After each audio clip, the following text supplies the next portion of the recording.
ददातु मेदां देवी सरस्वती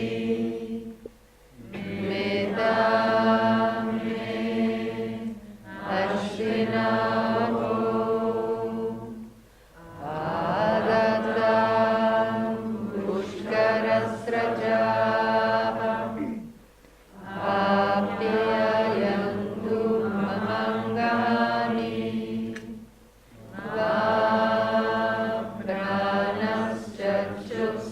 प्राणश्चक्षुश्रोत्रवधू बलमिन्द्रियाणि च सर्वाणि सर्वं ब्रह्मोपनिषदम् माहं ब्रह्म निराकुर्यात्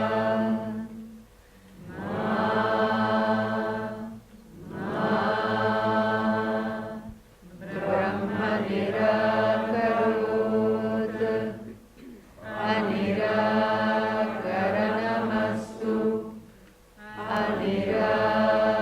अनिराकरणमस्तु तदात्मनि यतेव उपनिषत्सु धर्माः ये मयि सन्तु ये मयि सन्तु ॐ शान्ति शान्ति शान्तिः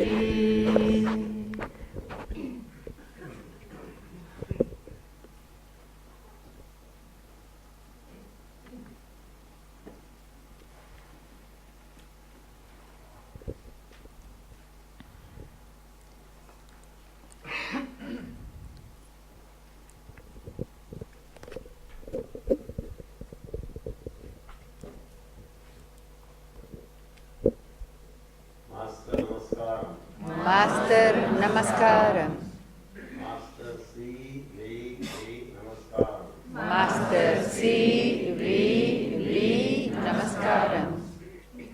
To whose temple To whose temple the arch is starlit, the ark is starlit, in whose temple in whose temple the sun is the image of God, the sun is the image of God, to whose temple to whose temple the moon goes every month the moon goes every month and brings the message out and brings the message out every full moon, every full moon, and whose message and whose message the moon sings the moon sings as a word of 16 letters. as a word of 16 letters. His religion I belong to. His religion I belong to. His temple I visit.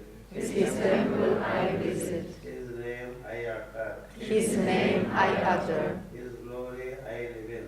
His glory I live in. To him To him I offer the lotus of my day. I offer the lotus of my day. To him To him I offer the lotus of my night. I offer the lotus of my night.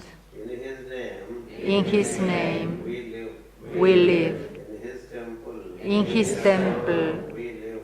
we live. In him In him verily we live. verily we live. Until he opens his eye in us.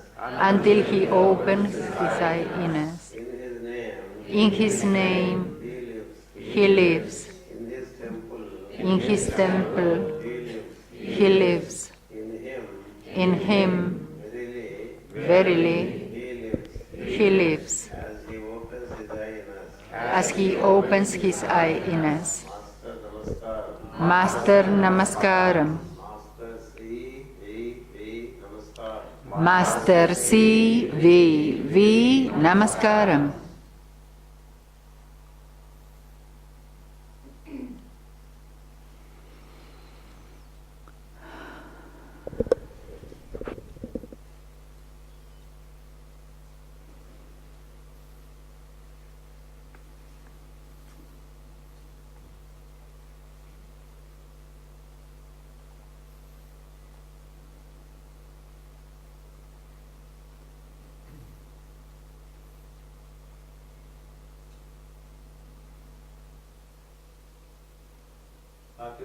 Saludos fraternales de corazón y mis buenos deseos a todos los hermanos y las hermanas.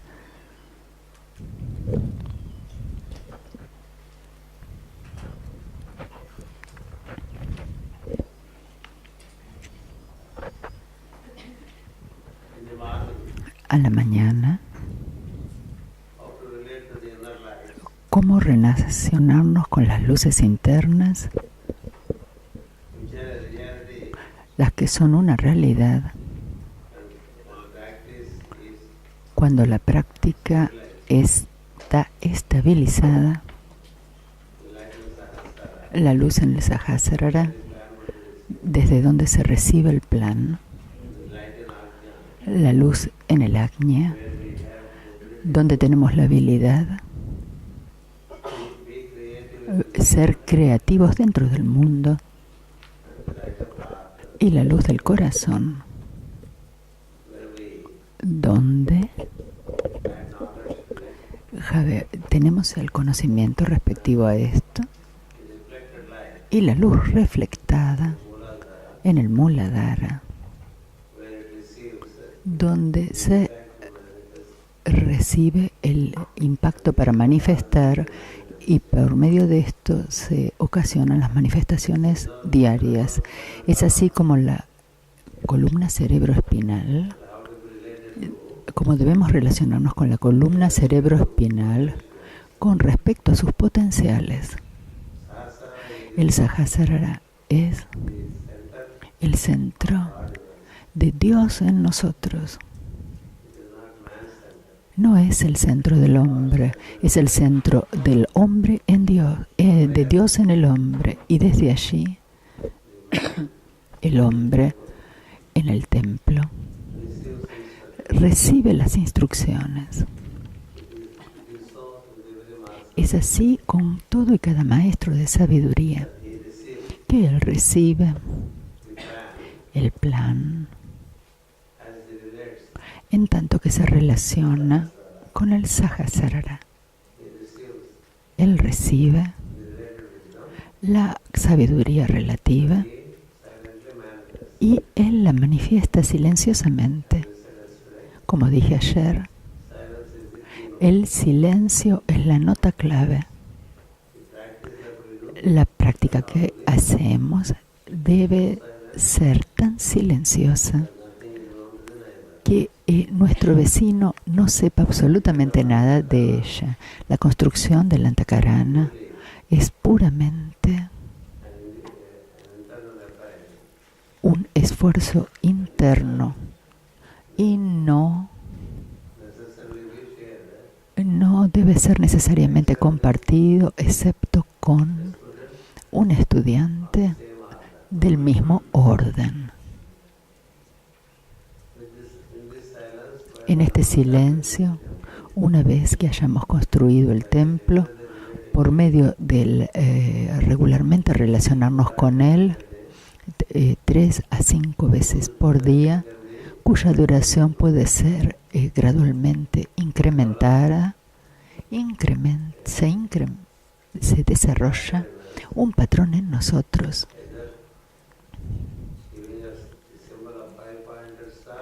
teniendo el símbolo de la estrella de 5 puntas o el símbolo del triángulo. 3 veces se construye un símbolo triangular para la meditación, pero si lo hacemos 5 veces, entonces se desarrolla un símbolo de una estrella de 5 puntas. Si nos relacionamos regularmente con ellos,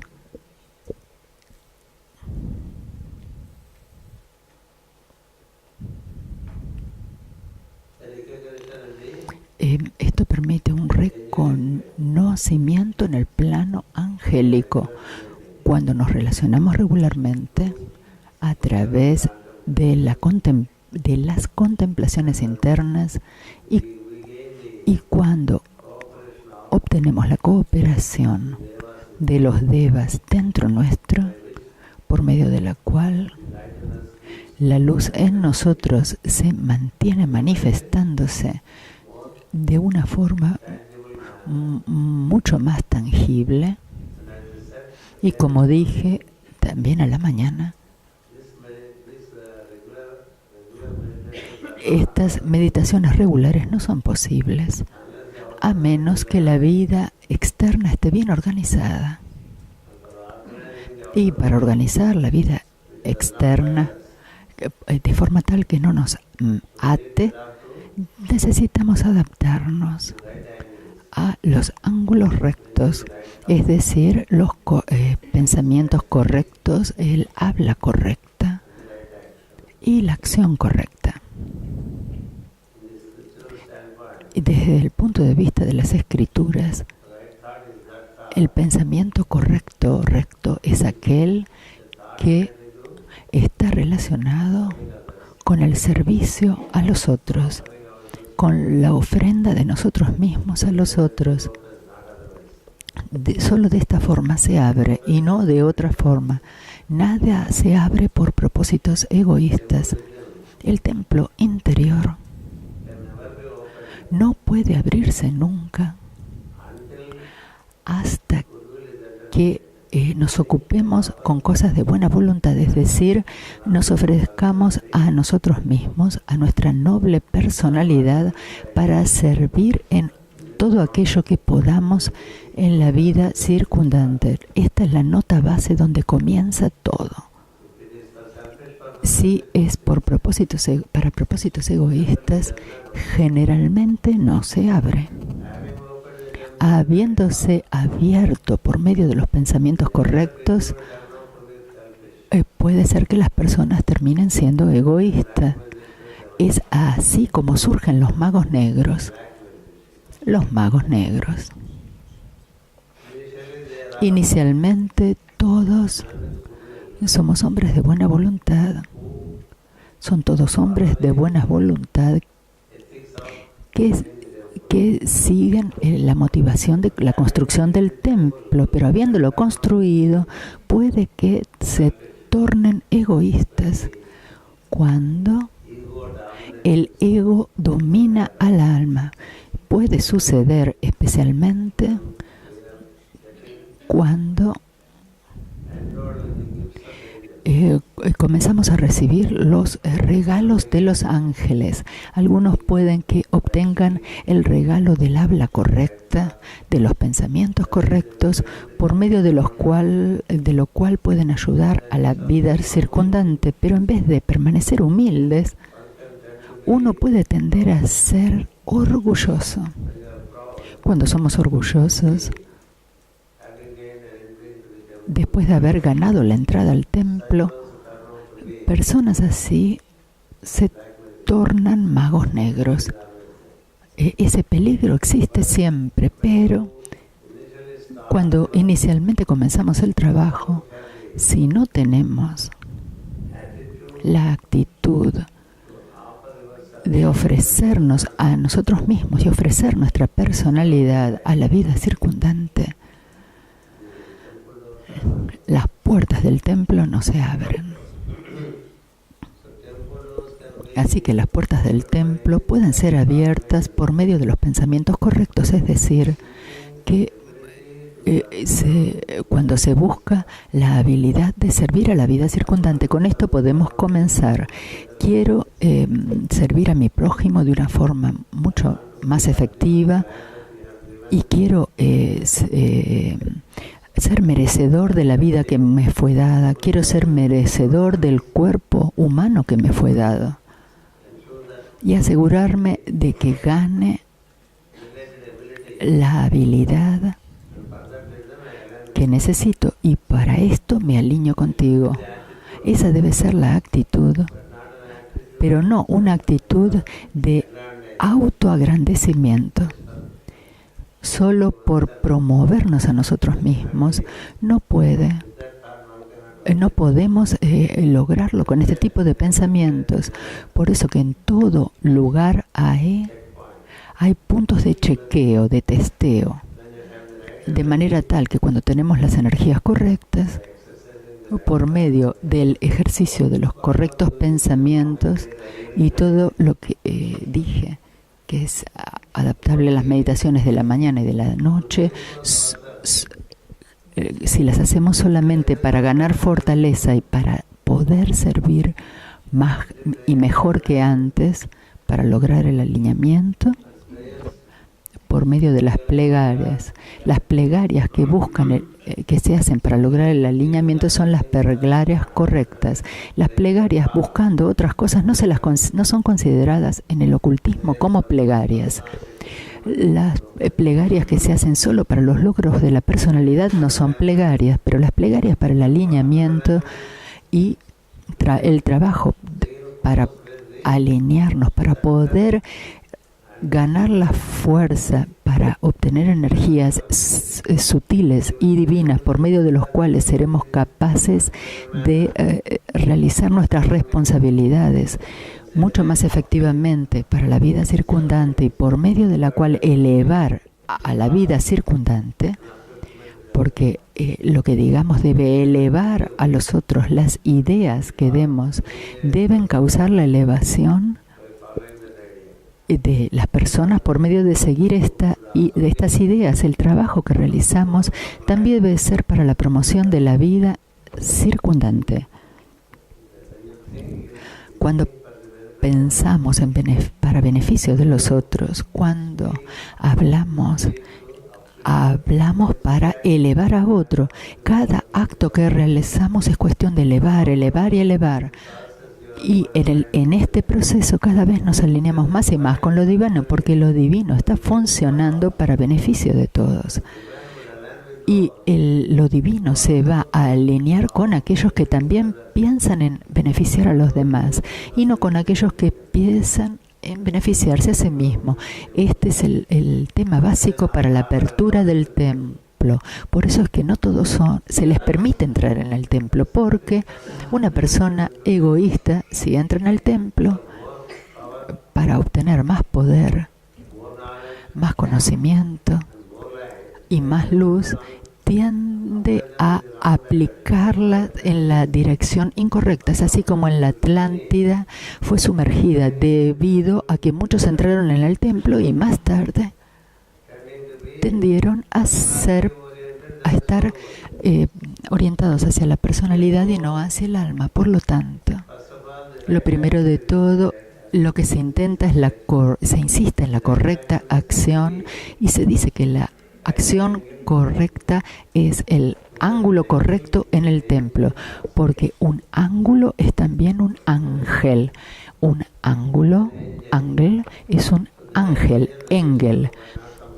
Y entonces el ángel correcto nos va a guiar y no otra clase de seres. Si permanecemos en el ángulo recto.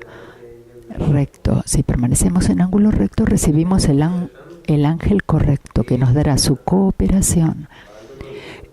Esto será posible solo cuando la voluntad es la buena voluntad, cuando la voluntad es ayudar a tantos como nos sean posibles. Cualquier voluntad, donde quiera que estemos trabajando en nuestra propia profesión o vocación o en nuestro empleo,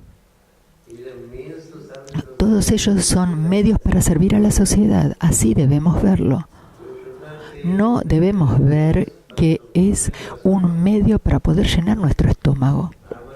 Normalmente, la profesión o la vocación, los empleos, son vistos por el orden ordinario como un medio para poder llenar su propio estómago. Solo por eso, las personas están ocupadas trabajando en el exterior o para llevar a cabo el agrandamiento de su propia personalidad.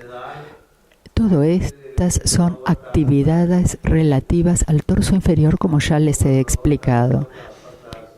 Para moverse del torso inferior al torso superior lentamente,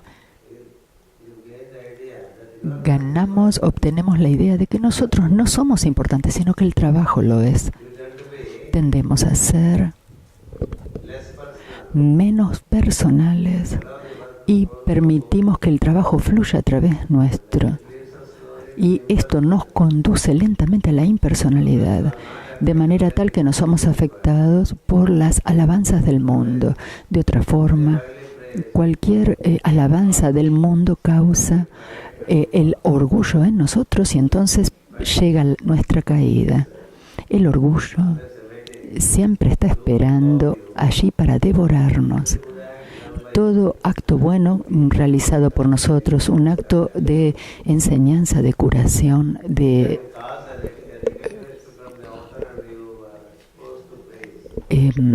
cualquiera de estos actos nos exponen al orgullo y entonces estaremos en la sombra del halago.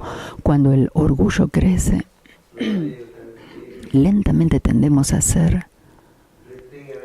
a desviarnos de nuestro propósito primigenio. Es por eso que todas las plegarias tienen la intención de la buena voluntad, tener la buena voluntad de ayudar a la vida circundante. Incluso un jardinero puede hacerlo en forma de ver que las plantas crezcan bien.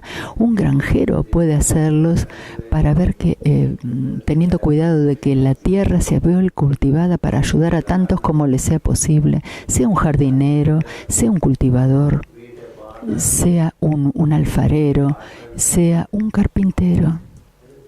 Cualquier profesión no debe ser un trabajo socialmente importante. Todo es importante si tiene la intención de servir a los otros. Ha habido iniciados que han sido alfareros y conocen que Jesús también trabajaba como carpintero. No piensen que la carpintería, que en el momento que comenzó la carpintería comenzó a enseñar. Jesús continuó hasta sus últimos días como carpintero. Es algo importante para un iniciado ser un carpintero, un alfarero, cualquier profesión, hacer lo que haga, hacerlo lo mejor. Por ejemplo, Jesús, cuando hizo carpintería, su cualidad era totalmente destacable. De la misma forma que si es un alfarero, lo que haga va a ser mucho mejor que lo normal. En cualquier cosa que estemos trabajando, los valores espirituales entran en ellos, en lo que hagamos, y entonces glorifican y magnifican, hace eso fragante. Y esa gloria no debe ser vista como nuestra gloria, sino como la gloria debido a la cooperación que nos brindan los ángeles. Todos conocemos por la historia de Jesús que cuando Él tocaba ojos, por ejemplo, le devolvía la vista a un ciego. Y cuando todos lo alababan diciendo que Él era el Mesías y que era Dios mismo, Él decía muy humildemente: es el Padre en los cielos, mi Padre en los cielos, que le ha dado la visión y que trata de glorificar a su Hijo. Pero Jesús no cayó en la gloria por una pequeña acción de halago. Sin embargo, nosotros con el más pequeño de los halagos nos enorgullecemos. Esto es tan común, y para un trabajador de buena voluntad esta es la primera cosa que debe ser dejada de lado. Si alguien nos alaba, sepamos que un acto de buena voluntad ha sucedido a través nuestro, y entonces estemos agradecidos a los superiores, a los que permitieron que esto sucediera a través nuestro. Así que cuando sucede la escritura o la enseñanza, la curación, cuando algún tipo de ayuda sucede en forma abundante a la vida circundante, normalmente la personalidad trata de apropiarse de lo hecho. Esto es muy común y generalmente también buscamos que nos halaguen, ¿no es cierto? Las personas pueden buscar dinero o las personas pueden buscar fama. Eso es el halago. Pueden buscar cualquier tipo de compensación o de apreciación, pero un trabajador de buena voluntad sabe que la compensación la recibe ya por haber ocurrido un acto de buena voluntad a través de él. Es cooperación de los círculos superiores debido a la cual se pudo llevar a cabo este acto con mucha facilidad, así que estemos agradecidos de que esto haya sucedido a través nuestro. Esta debe ser la actitud y no organizar reunir personas alrededor nuestras que nos halaguen, porque el halago es lo último que debemos recibir, porque inconscientemente hace que se desarrolle el orgullo, y cuando se desarrolla el orgullo nosotros caemos. También hay una frase que conocemos mucho que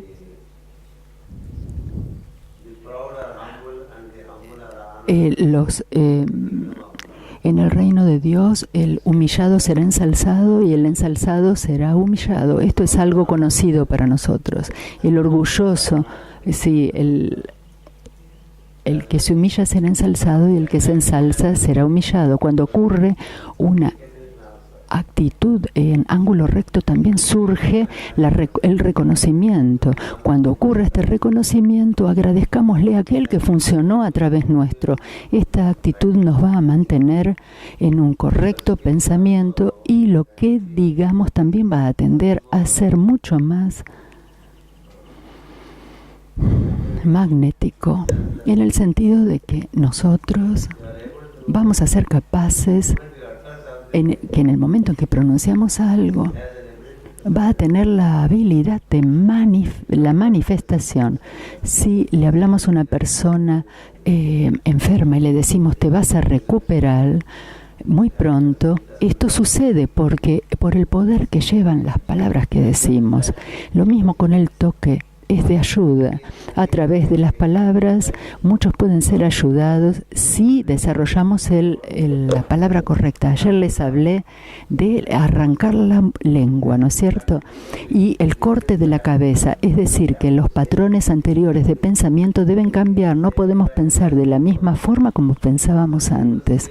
Cuando las personas hablan, las dos o tres primeras frases están basadas en cosas sociales y de etiqueta, y entonces después sí, uno sigue hablando acerca de uno mismo. Así sucede si observamos, las personas se aman mucho a sí mismas y no a los otros. Por lo tanto, cuando hablan, las primeras 2 o 3 frases son debido a la etiqueta, y de la cuarta y la quinta frase en adelante solo hablan acerca de sí mismos y acerca de sí mismos, y queriendo decir que con esto, que sus personalidades se proyectan más que sus almas.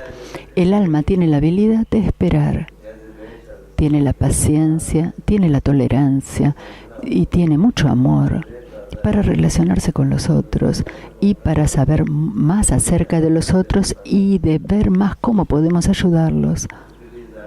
Si es de otra forma, es entonces la personalidad. Así que los patrones de pensamiento los hemos cambiado porque nos hemos adoptado a ciertos ritmos y nos hemos alineado. Los patrones del habla, de lo que decimos, cambian.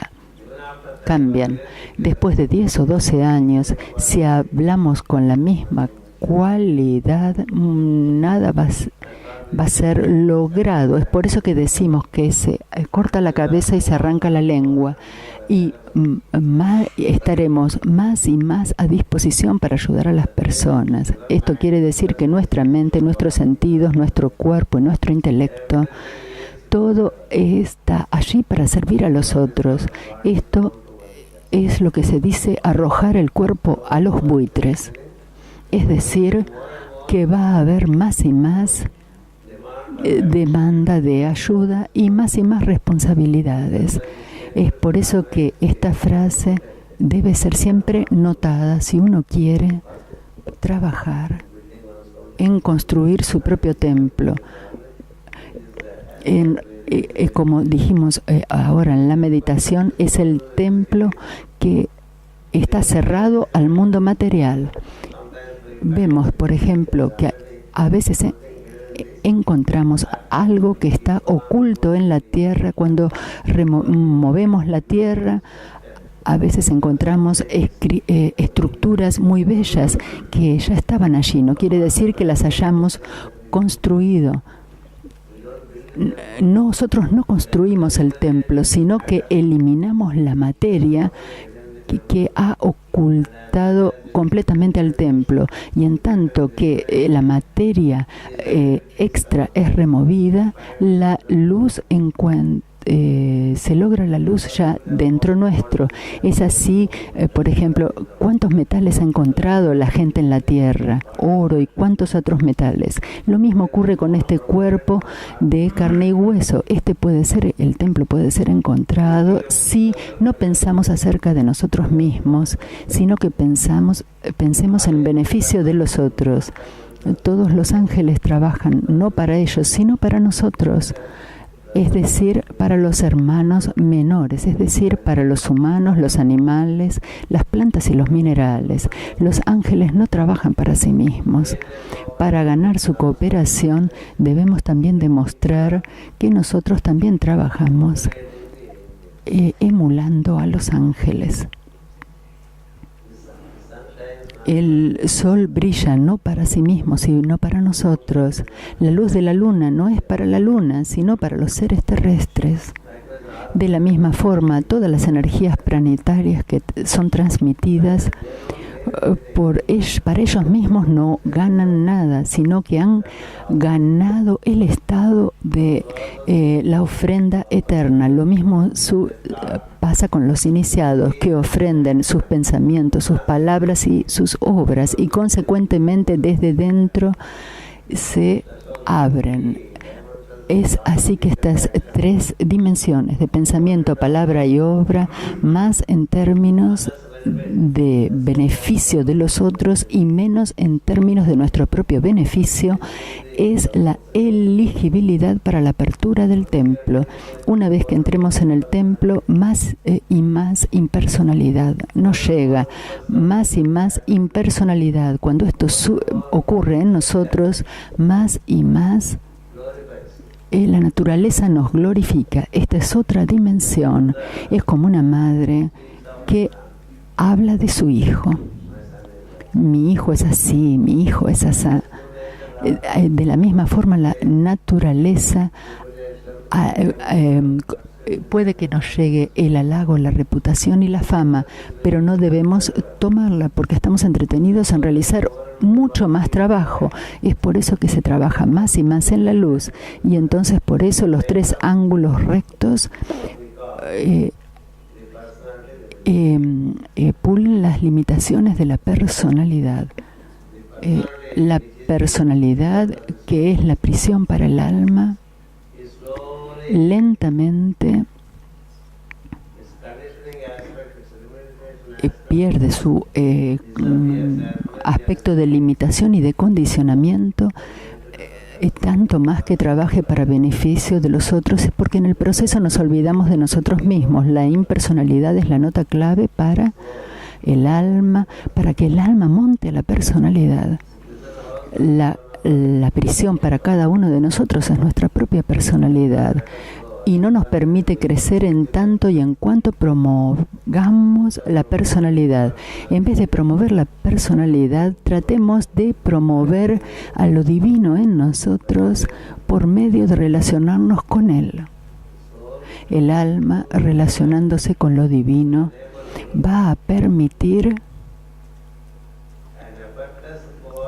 una coordinación sin esfuerzo de la personalidad con el alma.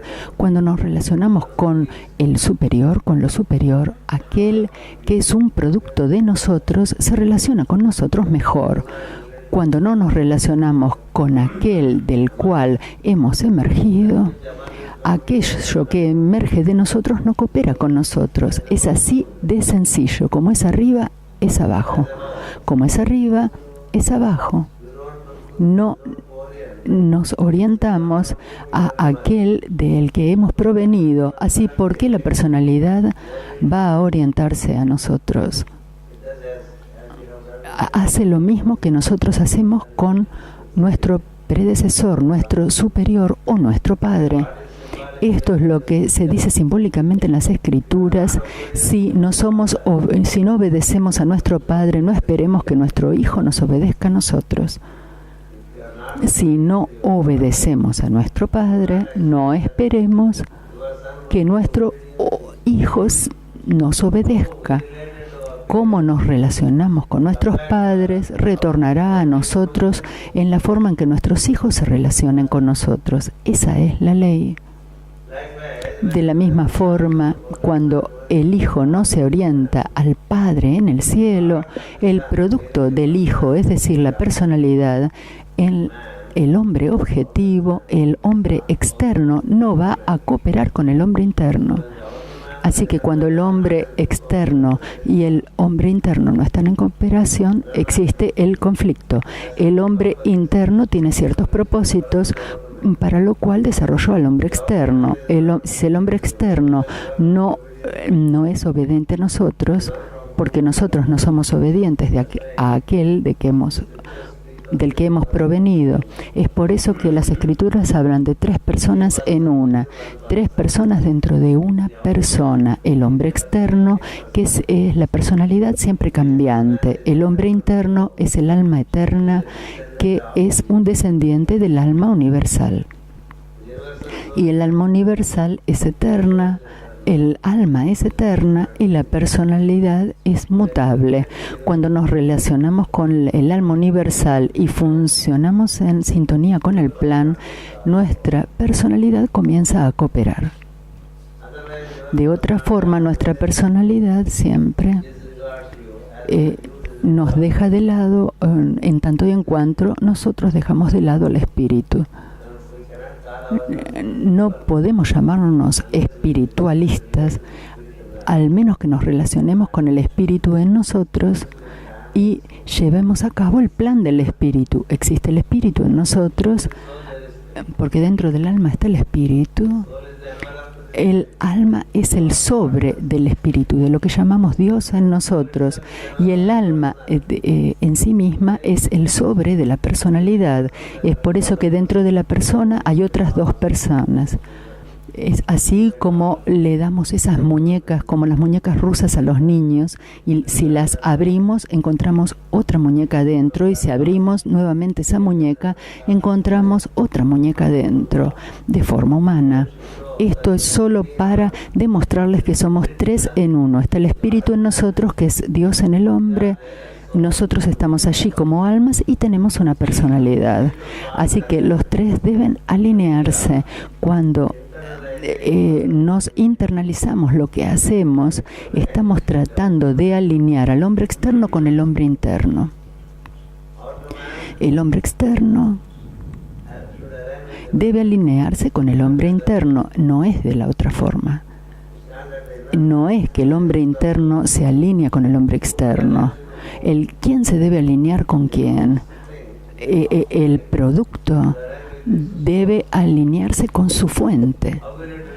¿Cómo se va a relacionar con nosotros? ¿Cómo la personalidad se va a coordinar con nosotros y cooperar con nosotros si no estamos intentando cooperar con nuestra fuente o nuestro espíritu? Esa es la razón por la cual para todos las soluciones se considera que el alineamiento es la llave maestra. Ese alineamiento es lo que se llama penas o tapas, penitencia o tapas. La penitencia regular para alinearse con lo divino en nosotros, cuando se hace ese esfuerzo, entonces la personalidad también se alinea con nosotros. Cuando la personalidad se alinea con nosotros, el espíritu nos alineamos con el espíritu y el espíritu pasa a través nuestro y de nosotros a la personalidad, y entonces suceden los actos divinos. La magia divina, la magia blanca sucede del espíritu al alma y del alma a la personalidad, o de la persona cósmica a la persona, de la persona hasta la tierra vía el medium de la personalidad. Estas 3 dimensiones existen en nosotros. Tenemos la dimensión de la personalidad, la dimensión del alma y la dimensión del espíritu en nosotros. La dimensión de la personalidad está localizado al cuerpo, que está en la parte del cuerpo más abajo del diafragma. Es por eso que generalmente crece. No vemos que el torso superior crezca fuera de dimensión, sino solo el inferior ocupa tanto lugar como no sea posible. Y la cabeza, que contiene la luz, la persona cósmica, no crece mucho. El torso superior tampoco crece mucho, solo el torso inferior crece y le causa problema a la forma como tal, ¿no es así? Es por eso que el torso inferior con el plexo solar representan a la personalidad, el torso superior con el centro del corazón es la residencia del alma, y la cabeza con su cúspide, el Sahasrara, se ve como la residencia de lo divino en nosotros. Él es omnipresente, omnipotente y omnisciente. Esas son las tres cualidades esenciales. Es omnipresente porque está en todo, omnisciente porque conoce todo, y omnipotente porque no quiere decir que no hay nada que no pueda hacer. Omnipresente, omnisciente y omnipotente. Así que cuando nos relacionamos con Él, cualquier cosa que deba ser manifestada resulta ser fácil de manifestar. Una vez que estamos con nuestro jefe, nuestros subordinados se alinean con nosotras. Es en el palacio mundano. Si decimos, por ejemplo, que la instrucción, si le decimos a un subordinado que nos lo dijo nuestro jefe, él va a obedecer. ¿No es así? Es por eso que un oficial le dice a su subordinado, él dice, he recibido órdenes de que tú hagas esto, y entonces él lo va a hacer. ¿No es así? Es así como existe un alineamiento entre la persona cósmica, cuyo centro está en nosotros y se toca el Sahasrara, y nosotros, las personas, el corazón y nuestra personalidad. Cuando esto se alinea, las tres luces se alinean, los tres soles se alinean. Cuando estos tres soles se alinean, el que está en el plexo solar, en el corazón y en la cabeza, cuando estos se alinean, entonces podemos decir que somos un templo. Un templo. Así que para poder hacer esto, nuestros patrones de pensamiento deben atravesar grandes cambios de lo que han estado haciendo hasta ahora. Nuestros patrones de habla deben cambiar. Cuando pensamos en términos de el bien general regularmente y no pensemos en nosotros mismos, esto trae una cualidad diferente, una energía de cualidad diferente en nosotros. Cuando la cualidad del pensamiento no cambia, la cualidad del habla no cambia. Cuando la cualidad de pensamiento y habla no cambian, la cualidad de la acción va a seguir siendo la misma. Así que haciendo las mismas cosas de la misma forma y no mejorando la cualidad, esto se debe a que no hay alineamiento. Esta es la razón por la cual el movimiento en el templo se dice que tiene que ser 3 veces en ángulo recto. 3 veces en ángulo recto. Imaginémonos, si nos movemos hacia adelante, no movimiento será hacia adelante en el templo, pero no para atrás, porque así debe ser. Si nos movemos hacia adelante y en ángulo recto, nos movemos nuevamente en ángulo recto, retornamos. Y cuando hacemos otra vez un ángulo recto, volvemos al punto de partida, ¿no es así? Imaginémonos que nos vamos hacia adelante, entonces después nos movemos hacia la derecha, en una forma de ángulo recto. Después nos movemos nuevamente, después de haber dado esa vuelta, hacia la derecha. Y después nos movemos nuevamente en ángulo recto hacia la derecha. Entonces volveremos al mismo punto de partida, ¿no es así? Esto es lo que se llama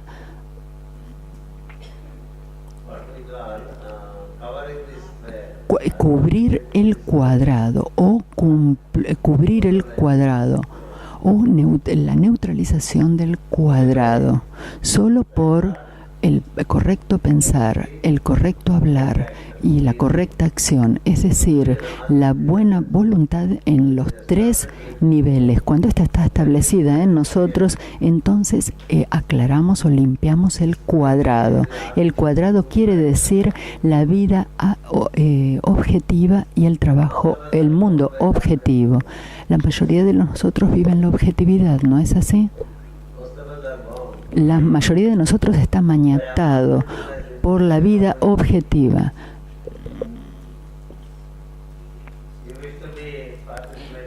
Y que si queremos participar, por ejemplo, en una convivencia de grupo en el solsticio, o un May Call, un Diciembre Call, un equinoccio, miramos el calendario y cae en la semana.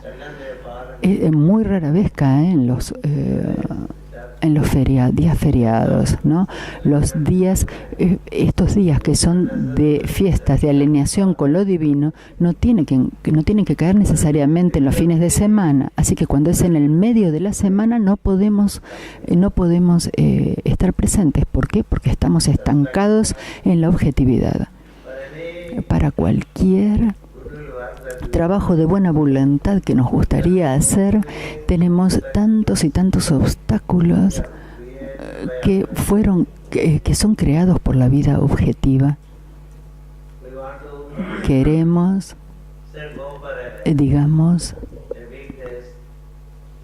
ir algunos días a los Himalayas o a los Alpes, a algún lugar sagrado, para relacionarnos con lo divino. Nuestra casa ya es un impedimento para nosotros porque tenemos plantas en la casa, por ejemplo. ¿Quién las va a regar? ¿Quién las va a regar? Nosotros hemos traído las plantas a la casa, ¿no es así? Y nosotros las regamos regularmente. Si nos vamos, ¿quién las va a regar? Así que estamos condicionados por nuestra propia actividad. De la misma forma tenemos perros, ¿no es así? No hay ninguna escritura que nos diga que tengamos perros dentro de la casa, que amaestrar a los perros. No hay una escritura que nos diga que traigamos una planta en la casa, porque eso se debe todo a nuestra actitud posesiva, porque si hay plantas podemos gozar de ellas cuando están afuera, pero las queremos en nuestra casa. Así que las plantas queridas son un obstáculo, el perro que tanto queremos es también un obstáculo, nuestro gato.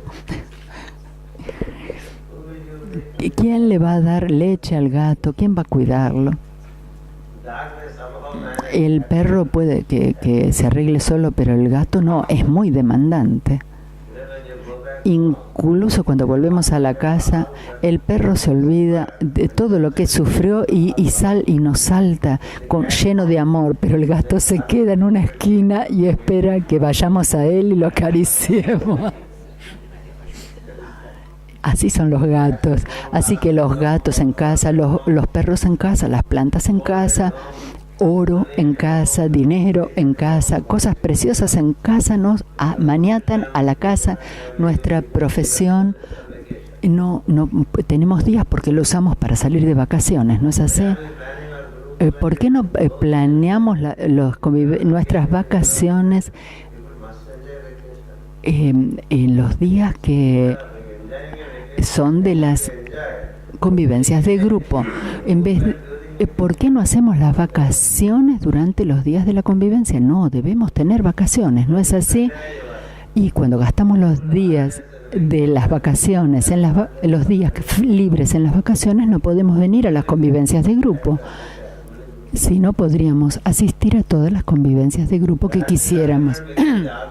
Los planes son diferentes porque la objetividad nos maniata. Una de las cosas que nos maniata es que aquello que poseemos, lo que poseemos. La segunda es la profesión. La tercera atadura es los miembros en casa, las personas en casa. Por eso es que se dicen los seres en casa. Por eso se dice que si uno está maniatado de acuerdo a lo que surge de uno, como hijos, como pareja, propiedades, dinero, en la vida confortable, todo eso nos maniata. Pero ¿cómo salirnos de esto? ¿Cómo salirnos de esto sin perderlos? No se trata de que lo abandonemos. En el Raja Yoga no se dice que abandonemos nada, sino que debemos desarrollar la acción correcta. Por medio de la acción correcta, lo que sucede es que nos liberamos. Si pensamos en términos de trabajar para los demás, el tercer capítulo del Bhagavad Gita dice que la acción es de dos tipos. Dos tipos de acciones tenía: actuar para uno mismo y actuar para los otros. Trabajar para uno mismo, eso creamos destino. Trabajando para otros, disolvemos nuestro destino. Esa es la primera enseñanza que Krishna le dio a Arjuna. Si piensas que estás peleando la guerra para ti mismo, estás en la ignorancia. Si piensas que peleas la guerra por justicia y por la justicia estás arriesgando tu vida, no importa que ganes o que pierdas la guerra, serás un ganador. De la misma forma, si trabajamos para otro, para nosotros mismos, todo lo que hacemos puede ser visto en otra dimensión. La profesión puede ser vista como un medio de servicio a la sociedad. Cualquier cosa que hagamos, podemos beneficiar a algo que nos rodea. Lo que pensamos y lo que hacemos esto, causa mejoras, y entonces se limpia el cuadrado. Por eso vemos los templos masónicos en donde tenemos una escuadra sobre un compás. El compás tiene dos patas. El compás representa, las dos patas del compás representan la vida objetiva y la vida subjetiva, y está cubierto por la escuadra de la objetividad. Es por eso que tenemos el símbolo de las patas atadas por la objetividad. La subjetividad está maniatada porque la objetividad nos maniata.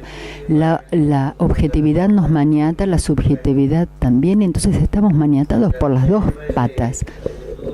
Y cuando estamos así, somos un prisionero, y no hay mejor estado que esto. Somos un prisionero y estamos totalmente condicionados, pero por medio de adaptarnos a estas 3 veces el ángulo recto, el pensamiento, el correcto pensamiento, la correcta palabra y la correcta obra, somos liberados para comenzar de la objetividad. Y después una de las piernas, de las patas del compás, se liberan. Una pata está liberada y la otra está atada.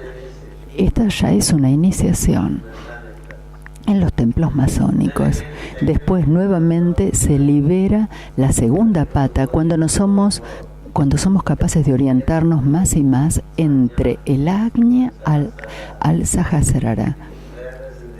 Y la conciencia en la columna converge hasta el Ajna, y entonces nuestra relación es solamente con lo superior, y si necesitamos nos relacionamos subjetivamente y actuamos objetivamente. Un maestro masón siempre permanece en la frente. Un maestro masón siempre permanece en la frente y, de acuerdo a la necesidad, desciende por la columna vertebral y se relaciona con la objetividad. Es así como la vertical y la horizontal trabajan. Cuando no hay trabajo externo, se retira de la objetividad, se eleva y reside arriba. No se queda en el plexo solar, ni siquiera se queda en el corazón. Él se queda en la frente. Es así como vemos a los iniciados, que cuando tienen que hacer el trabajo descienden, y después que han realizado el trabajo no se quedan vagando por los alrededores. No vagan por los alrededores. Cada vez que Jesús hacía un acto de buena voluntad, después se retiraba y nadie sabía dónde estaba. Esto no ocurrió solamente con Jesús. Con todo iniciado que tenga conocimiento, generalmente no es un ser que vague por los lugares. Para él se expresa por necesidad en el mundo, y no solamente después se retira a la parte subjetiva, sino que todavía se retira más arriba dentro del ser. Es así como la vertical debe ser vista como un elevador, como un medio para poder ir hacia arriba, para bajar, actuar, volver y volver a subir. Es así que cómo se ocupan las personas que tienen su templo abierto. La persona que tiene su templo abierto siempre se relaciona con lo divino. Cuando hay una demanda de la vida objetiva, desciende y actúa. Él desciende y se relaciona. Esto es lo que se llama Sahaya Samadhi, o el estado natural del ser. Él no ni siquiera se queda en el campo del plano de trabajo. Solo desciende cuando hay trabajo. Esto quiere decir que está liberado en la objetividad y en la subjetividad, y entonces es un maestro.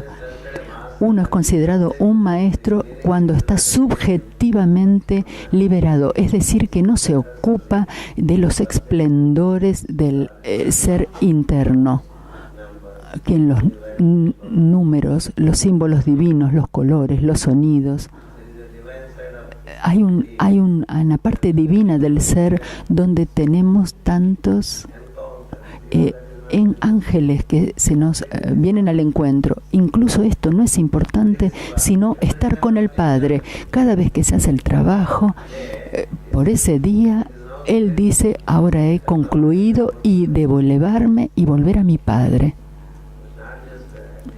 No es solo al final de todo que el iniciado lo dice, sino cada día lo dice. Cada día se hace el trabajo de acuerdo al plan.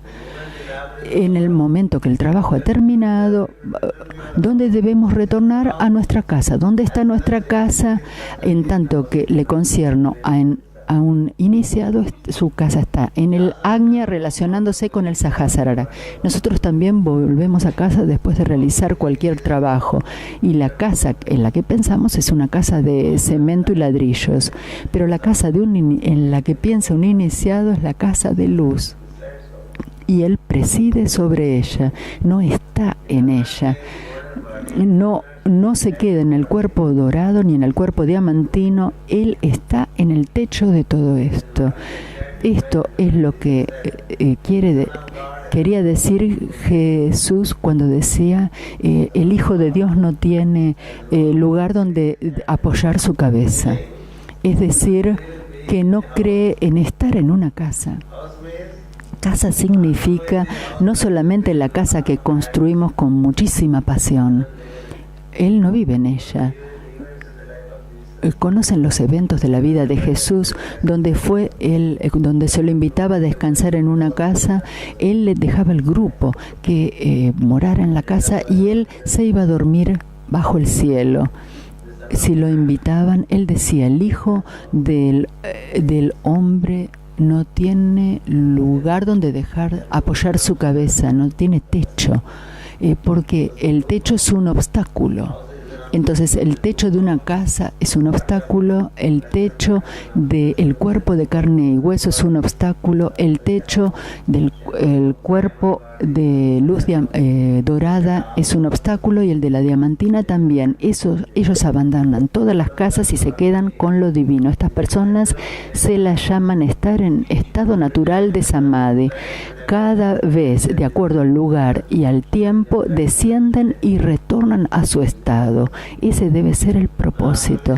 Normalmente, para un hombre mundano, cuando retorna se queda en el plexo solar y piensa en lo que ya ha hecho y cuánto más debe ser hecho, cuánto más puede ganar, cuánto más puede reunir, cuánto más puede acumular para comer mañana y pasado mañana, y todos esos trabajos del plexo solar. Y para aquel que está en el corazón es una historia diferente. Para el que está en la cabeza todavía es otra historia. Estas historias, cuanto más entramos